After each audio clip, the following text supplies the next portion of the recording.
Thanks.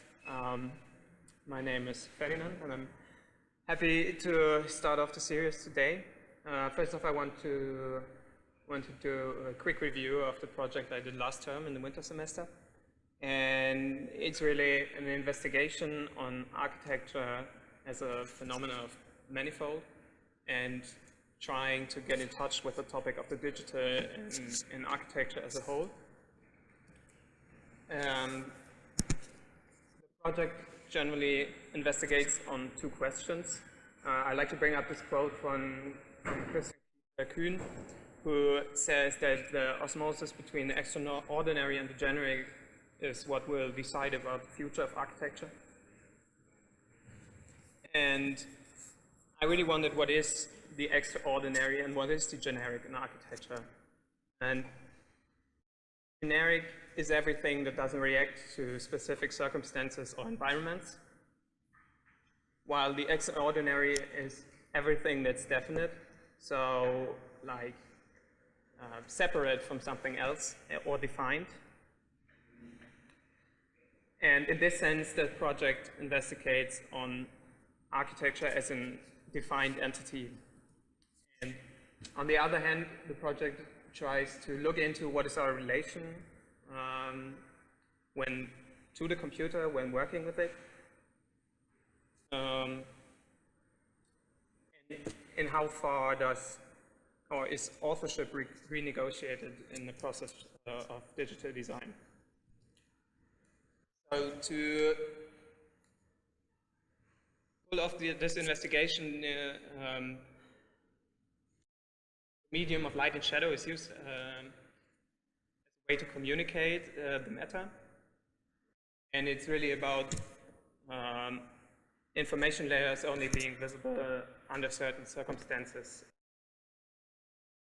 that blur the parameters of the evolution of the final object. So in this case, with the light put onto the object in a different angle, you would make a different guess about the parameters that made it up. So what I'm trying is to do some kind of metaphorical quote of that, using 4 simple geometric shapes as a representation of the different topics that make up architecture. So you would say that architecture is like a complex assembly of things like economics, law, aesthetics, ecologics, and all that kind of stuff, and see these shapes as a representative of these things. So they take the position of the topics that are negotiated in architecture. And what happened in the project is that an evolutionary algorithm tries to create a shadow object that is capable of representing those 4 shapes depending on where it's lit from. So if you point light on it from one side, it casts a triangle shadow. If you cast the light of it on it from the other side, it casts a square shadow, for instance, and so on. So it's really a matter of negotiating the shapes or the shapes' positions as a metaphorical resemblance of negotiating different topics in architecture. So what you see is on the left side the object that is a Boolean intersection of the extrusion of the shapes. On the right side you see the evolutionary algorithm interface at the top. I'm going to skip forward a bit, where it's calculating generations of object shapes and compares them in quantity to the previous generations. So it tries to create an as exact as possible projection of the shapes by the object. And you can see here these sliders that are moving rapidly are actually the center points of these shapes that are repositioned in space, depending on how well the object represents the shapes. And what it does eventually is that it takes the contours that are parallel to each shape and compares them to the diameter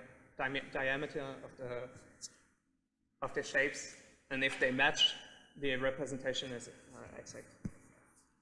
So understanding that might not actually be the most important thing. The important thing is actually that the representation that the computer can achieve is never 100%. So even after days of working, the computer will have like a 7% deviation between the object and the projection. I presented the whole thing in an installation downstairs where you have these lamps hung up from nylon strips and the object as well, which is a porcelain object. And the porcelain as a material is supposed to be exactly immaterial and thus not put emphasis on the object as a thing itself, but maybe redirect the attention to the question of how it was produced. Eventually, this process was translated into an image. I got the video here again, and I created these diagrams, which are basically like a pie chart, and you have it divided in 9 segments, which are basically standing for the X, Y, and Z coordinates of the moving shapes. So if you look at this,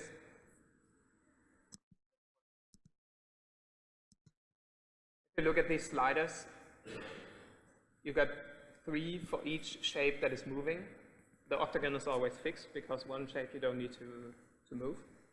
And that's what is represented here. So you got X, Y, and Z for the square, X, Y, and Z for the triangle, X, Y, and Z for the circle. And the rings that the circle is divided in represent generations. So the center point of the diagram would be a 100% exact representation of the shapes by the object. And the outer ring is the least exact representation. And what you can see here, the points, are actually the slider positions for each generation. Eventually, this graphic is re-imported into the medium of light and shadow. It was first printed on overhead foils and then used to create photograms, so a process where you light photo paper directly and everything that you hold between the light source and the paper is projected on the paper. So you got the representation of the matter by light and shadow similar to the statement the object attempted to make. The conclusion from that, that the computer as a tool acts in a framework that we define but become an author by the means of our ignorance or us being unbiased as to the result of the design process. And I think, though, that it was always kind of the case in architecture because only our knowledge of the manifold that architecture can be eventually defines what it becomes. So only our capability or ability of recognition sets the limits, basically. And consequently, we should scrutinize the framework we use rather than the tools or the constraints the computer imposes. So that leads to my research in this semester, which is really about renegotiating the framework of architecture, so the framework we use to design.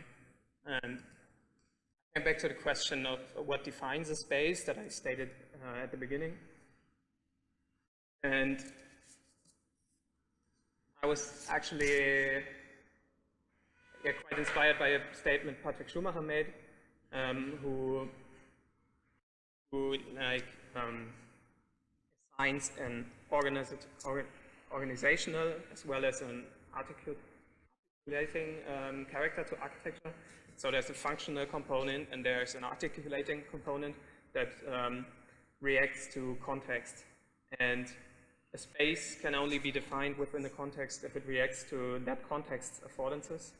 So this is really like probably what people refer to as semiotics, or maybe the space of the spirit of a context, the genius loci. And I was furthermore inspired by this project.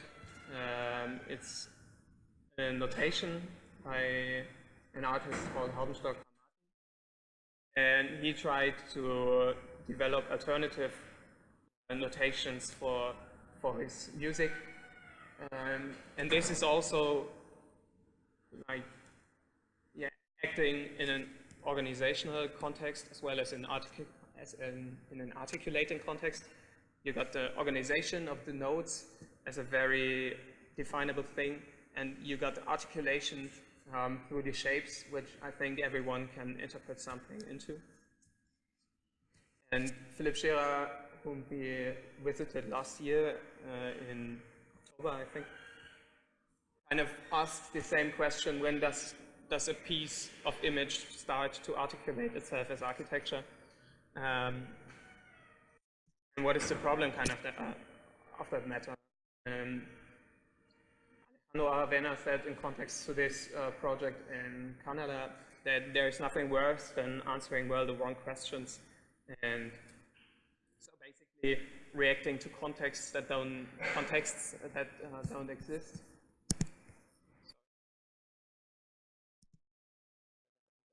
So reacting to contexts that don't exist, or reacting wrong to the context the architecture is embedded in, is the worst thing that could possibly happen. And this eventually led me to Christopher Alexander's pattern language, because he is trying to understand or comprehend architecture in a way that it repairs the whole, or always tries or attempts to fix the context it is embedded in. And Alexander basically states that what we are is defined by the sum of our experiences.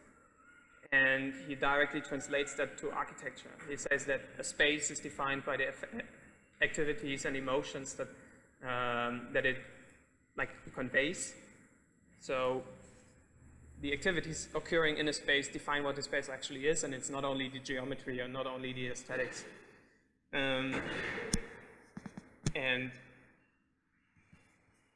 he describes the built places that surround us to dissolve and actually leave a web of relationships behind, which is what he bases his pattern language on, that aims to comprehend all the factors or dependencies that make architecture, basically. And he tries to raise a number of questions. How do we evaluate architecture currently? States that architecture is good architecture if it leaves us free of restraints or contradictions, and that good architecture is maximally adapted to it. So he furthermore tries to question how we design architecture, and demands that the architectural design process needs to be freed from all sort of method, and wants to know how we can discuss architecture objectively, which is where he brings patterns into play, which are basically three-part rules that are supposedly to be used like a language. These rules, and they are in themselves the words and the grammar, and they form architecture by the relations they have. And what he really wants is to ban the intellectual discourse from architectural design. I mean, he comes from a context where he criticizes modern architecture in the time of the 70s and 60s, and demands that people should design houses for themselves, so true to their needs. And he arguments that people can get into the most kind of complex disagreements if they talk intellectually about a problem, but if they both move into a space, they do to a large extent agree about how the place makes them feel. And this is actually pretty interesting in the context of how can we make architecture discourse accessible with clients, for example, or how can we run successful participation, which is one of the biggest problems that architecture is probably facing today. And it really comes down in the end to what is common sense in architecture. So what is the shared language we all have when we talk about it. And his pattern language is, in his view, like a starting point. Like he tries to introduce people to a common language about architecture, but he states that eventually people will develop like their own pool of words or their own emphasis or their own way to express themselves, and things will evolve, and then the overlaps of those different individual languages will eventually form what is common sense, as long as there is like a centralized starting point. And what I thought is that this theory is actually pretty comparable to what we see happening in big data approaches today, because you gain lots and lots of data, and you take the overlaps to make meaningful conclusions. And I was wondering, maybe this theory could be given another chance if it was presented in a more accessible way, rather than 1,100 pages book with 2 supplementary books that explain how to use it. And this leads me to the actual project,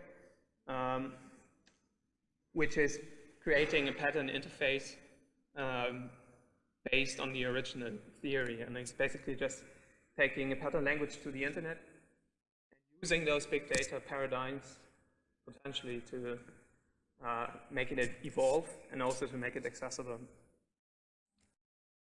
So I got this here. And this is like a work in progress thing. This is the network of patterns. Each circle is a pattern, and then they are linked to each other. And it's a bit hard to grasp if you're not familiar with it, which is also a major deficit. But you can basically click through.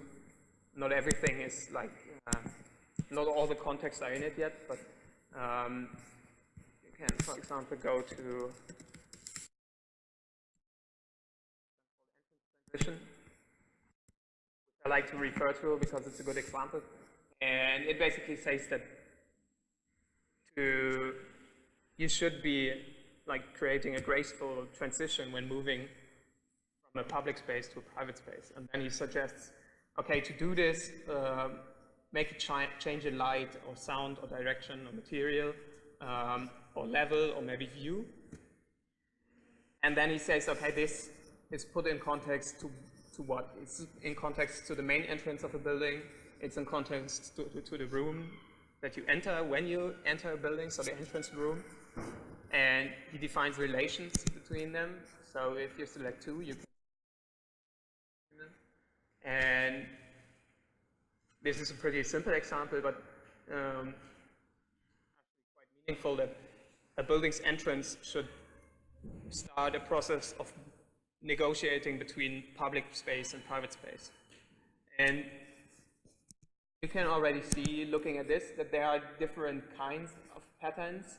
Alexander himself had 3 major differentiations. He talked about towns, buildings, and construction, and then broke that down again in things like infrastructure or entrances or like the major rooms. For instance, you can see there are like patterns which can be really located, like the entrance room is a really physical pattern because it's bound in space, and then the entrance transition is actually a pattern that talks about the quality, a connection between 2 spaces there. So there is this kind of thing. There's also very general patterns that work on a meta layer, like this intimacy gradient, which talks about really the layers or the gradients of privacy throughout the building. So this is like specifications Alexander doesn't make, but they are present. So he has those very physical patterns, he has those patterns that describe the qualities of connections, and he has those patterns that, that are on a meta layer. For example, there is a pattern called in the sunlight. And you would probably agree that this applies to all rooms in the building, so it's on a layer above everything. And the question now is, or before I start with that, I'm going to continue. This is like this is a current state of the project. It's obviously not finished. You're supposed to be working on a project layer, so you should be able to select the language for the project you're currently working on. Like there are patterns for hospitals, there are patterns for offices, and obviously not everything always applies to the project you're working with. So from the start, you should be selecting patterns that apply to your project. Eventually, those patterns which are selected should be highlighted, and those who are not should not be highlighted. So you can make differentiations. And eventually, you should be able to use the data of other users. So basically, if you look at this pattern and you would get a pop-up that says 367 other users have added a connection to this pattern. They made a new pattern, or they edited it, or whatever. And you would be able to browse those extensions and check if maybe those extensions would mean something for your project, if you can make use of them. So if you can profit from the knowledge of other people. And eventually, there could be an algorithm that evaluates a certain, like point. For instance, if like 1,000 users have made an extension to this pattern, maybe it should be considered for the common language. That's basically it. And the thing about this is it's still relatively hard to use, I think, for a design process. Because this is not a design tool. This is, well, it's supposed to be one in terms of, or in Alexander's thought, but it obviously isn't, because you got those very complex relationships. I mean, it's not even all connections added right now, and you can already see it's quite a mess. So the question is, how can such a language be restructured for better use as a design tool? Because I think it has the right idea, but it has the wrong way of communicating it. And eventually, what should happen is there should be a new language for architecture that follows the same idea, but tries to do it a little bit better, maybe. And I tried to move into a public space and check for the validity of some of those patterns. And I tried to look at it at certain scales. So what you see here is the Hardenbergstraße, and I tried to see what patterns can I spot in different scales in my surroundings. So this is obviously about, if you look at this, it's about a certain view, the Zen view, as Alexander describes it, which is a characteristic of an entrance transition, for example. So we would think that this view introduces you to a new space. So you have this place, and there's obviously topics here. There's the view, there's trees zoning the place, there's high places that form a gate, and that's exactly this pattern. So there's also a connection from this to this, or from this to this, for example. You can imagine all of these patterns to be interdependent, and so you can kind of spot that, and it allows you to possibly think of things like this high building, which is the same as this, is casting a shadow here at a certain time of the day that creates a threshold within the city, because it creates a change in temperature and it makes a shadow which forms a visual transition. And there's all content that is anchored in those patterns, and the patterns in a way allow you to come to think of it. But you also see that it's kind of hard to be exact about these things. Like the main gateway is probably something very physical again, but then high places is actually, what is it? Like, what is the categorization, you know, what that is trying to be made? I have another view on this. Another example where you can actually follow what the patterns are trying to say. There is like a transition here made by the bridge in terms of the bridge causing a cascade of light in dark places, so forming a threshold in open space, and then you also have a change of sound being under there and a change of temperature, obviously. And that's all things that patterns can make you aware of when designing a city, other than what you normally talk about, which is mostly formally based. And I tried to change scales. So I went to this place, which is a small housing cluster,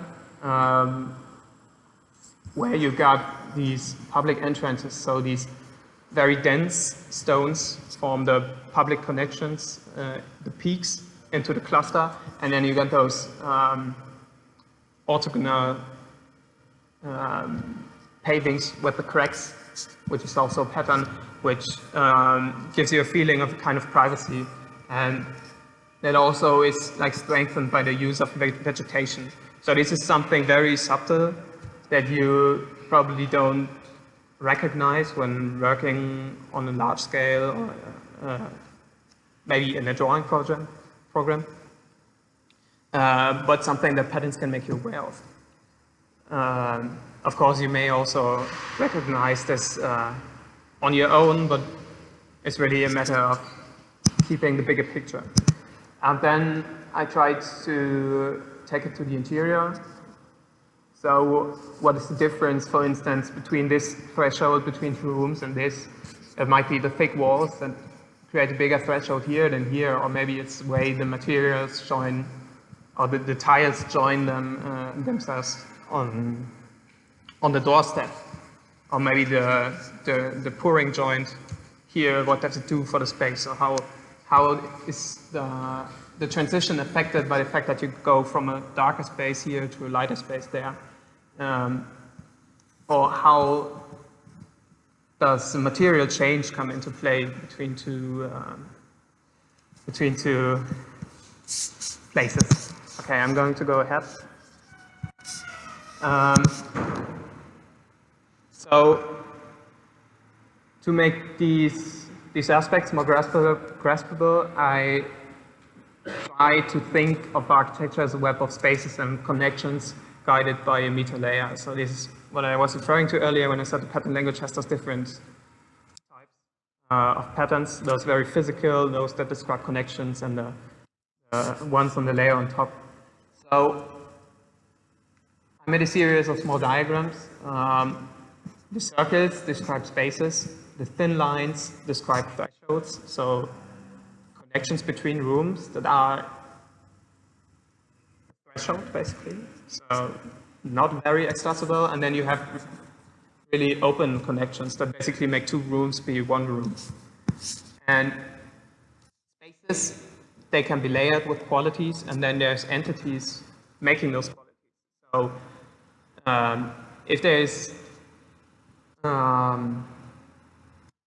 this transition, for instance, what makes the quality of the threshold is actually the thickness of the wall, the door frame, maybe the heaviness of the door, kind of things.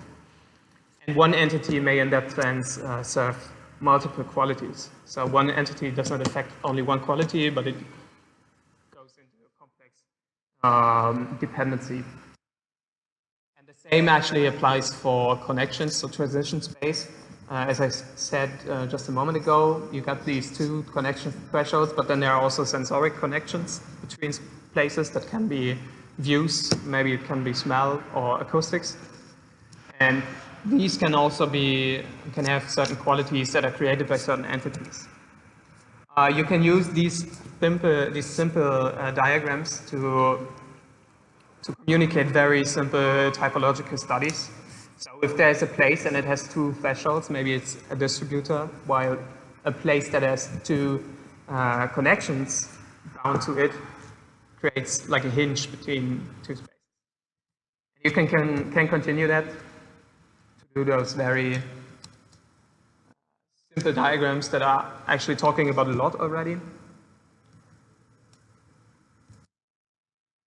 And you can also take it one step further and do large-scale spatial analysis. So you can go into urban space and see what in urban space is a space of activity and what is a space of transition. So if you got like a two-lane car road or street here, where the cars take up this part, then the car lanes form a threshold between the right pavement and the left one, and you can cross it on a threshold that is the red light.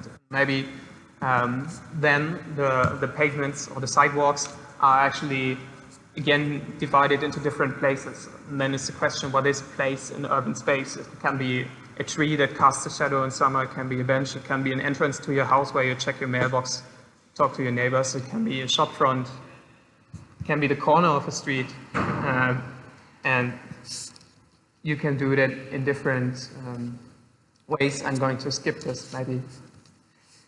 And the good thing now is that you can that way cross scale boundaries. So if you got the main entrance here, for instance, which could be the entrance to a multi-story housing, a multi-story house, you could chain an interior right there. So you could say the main entrance leads to an entrance room, and then there's maybe a car connection, there's an office, and then it transforms into what are the common areas of the house, for instance. And you can visualize that by using the thresholds and the connections, because obviously the highest threshold that a house has is from the street to the entrance, and then maybe there are less, there are connections that are less of a barrier. So you have the spaces and the connections, and they are guided by different meter aspects, like where the sun is, where the acoustic influences are, things like that. So far so good. So what do we have now? We have a language that is basically made up of a meter layer, which are everything that is in the hierarchy above the way you use spaces and connections. So the way you use spaces and connections is always influenced by natural sunlight. It's always influenced by economics, by ecologics. It's everything you see there always influences our decisions on how we make architecture. And then you have your tools, which are basically the spaces, the thresholds, the tangible connections that you can experience with the body, and the sensory connections, which you can also experience with your body, but not in a transitionary sense. And then these things can be defined by using qualities and entities. So how can, since this is unrelated to the pattern language as such, maybe the question is how can there be interference between those two? And so how can quantities come into play? And it's basically that maybe by the introduction of certain indices, you can achieve that, saying that a space is, for example, defined by its level of privacy. So it can have an index of privacy, really private or not private, and connections can be defined by the index of threshold. So maybe the threshold of a connection is very low or it's very high. Which removes the original differentiation of connection and threshold. So I'm only talking about connections now, and connections can have a high threshold or a low threshold. And I try to put that into a diagram, which is again really simple, but I think gets the point across. So imagine you have two spaces and they have a privacy index of 1, so very low privacy. Maybe this is a dining place and this is a kitchen. So the threshold between these two places is 0, because they are on the same hierarchy of privacy. And then maybe you have a very private place like a bedroom connected to a living area. So the living area is really not private, but the bedroom is, so you have a really high threshold. And the same can be done with like those sensoric connections. You have really private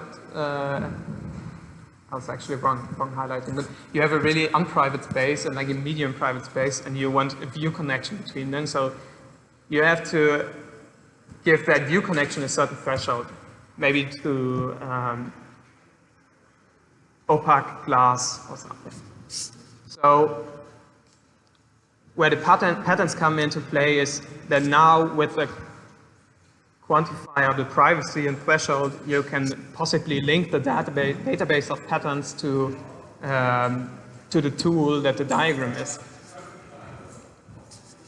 And so you could do something like this. You have two very non-private places. So the threshold is 0, and you could say that in the database you have a pattern that talks about material continuity. And you could say that the threshold is 0, so there can be material continuity, or the threshold is very high between a private and a non-private place, so there can be something like a material transition. This is only, of course, an example. You could extend this to thickness of walls and so on and so forth.